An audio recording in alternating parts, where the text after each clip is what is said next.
आप और मैं हूं आपके साथ शिरीन और जी न्यूज पर सबसे बड़ी कवरेज आप देख रहे हैं क्योंकि किसान आंदोलन के तहत आज भारत बंद बुलाया गया है जिसका असर देश के कई हिस्सों में देखने को मिल रहा है। अलग अलग जगहों पर हमारे सहयोगी हर एक अपडेट आप तक पहुंचा रहे हैं जो कि आपके काम की जानकारी है।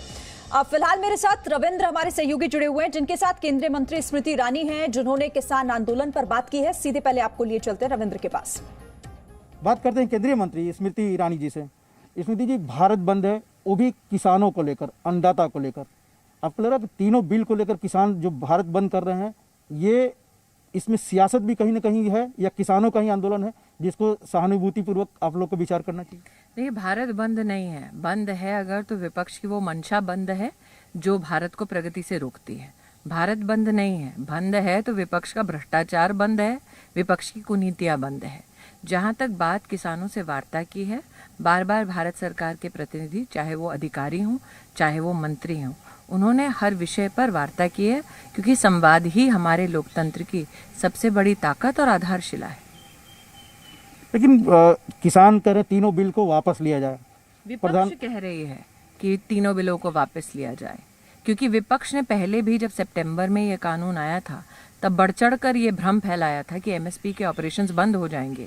सितंबर के बाद अब तक जो धान की खरीदारी हुई है इस वर्ष की, उसमें 33 लाख भारत के किसानों ने 60,000 करोड़ रुपया प्राप्त किया है एमएसपी ऑपरेशन में भारत सरकार द्वारा, और 336 लाख मैट्रिक टन धान खरीदा गया है जिसमें से 60% लाभार्थी जो हैं वो पंजाब के हैं।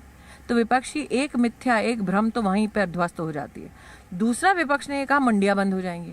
आज जी न्यूज अगर दिखाए मंडियों का चित्र, वहां पे आपको विपक्ष के कार्यकर्ता नजर आएंगे हाथ में डंडा लेकर जनता के ऊपर बरसते हुए कि मंडी बंद करो। भारत सरकार मंडी चला रही है, विपक्ष मंडी बंद करना चाहती है।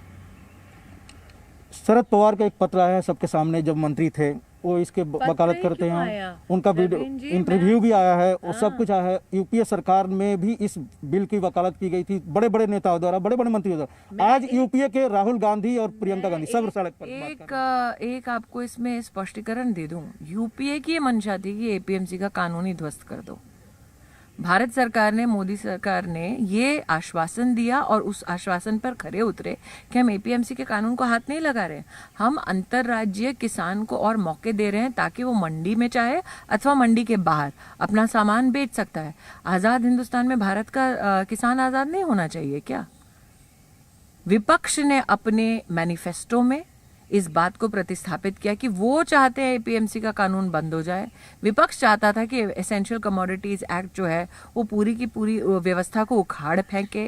विपक्ष का ये दोगलापन इस बात से भी जाहिर होता है कि आम आदमी पार्टी जो देश की राजधानी में आज हाय तौबा कर रही है, आम आदमी पार्टी ने इस कानून के प्रति गजेट नोटिफिकेशन तक निकाल दिया।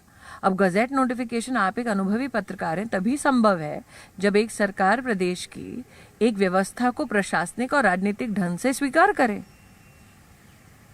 तो आज अगर आप शरद पवार के लेटर की बात कर रहे हैं, सिर्फ लेटर है कि उन्होंने तो सरेआम डंके की चोट पर इंटरव्यूज में पत्रकारों से कहा है कि ये सारी व्यवस्थाएं ध्वस्त कर दीजिए, नई व्यवस्था नए भारत के लिए जरूरी है। लेकिन राहुल गांधी तो कह रहे हैं कि मोदी सरकार किसानों पर डंडे बरसा रही है और बिजनेसमैन को प्रश्रय दे रही है, यानी सारा पैसा बिजनेसमैन को देना चाहती है, इसलिए कर रही है। मैं इतना कहना चाहूँगी, मैं अमेठी से सांसद हूँ और अमेठी ने वो नज़ारा देखा जब राहुल गांधी एक ज़माने में सांसद हुआ करते थे, जब किसान खाद की खरीदारी के लिए लाइन लगाता था और उस पर डंडे बरसाए जाते थे। शायद राहुल गांधी को वो दृश्य याद नहीं है, अमेठी और बाकी जगह के किसानों को वो दृश्य याद है। मैं उस इलाके की सांसद हूँ जहाँ पर राहुल गांधी, प्रियंका गांधी और सोनिया गांधी तीनों ने मिलके सम्राट साइकिल में किसान की जमीन स्वयं हड़पी है और किसी के माध्यम से नहीं, खुद उस परिवार ने हड़पी है। आज तक कोर्ट के आदेश के बावजूद वो जमीन नहीं लौटाई और ये घड़ियाली आंसू रो रहे हैं आज। किसान की अगर इतनी चिंता थी राहुल गांधी को, तो जब संसद में इस बिल पर चर्चा हो रही थी वो अंतर्राष्ट्रीय भ्रमण पर क्यों निकले थे? Presenting B News app available on Google Play and App Store. Download it now.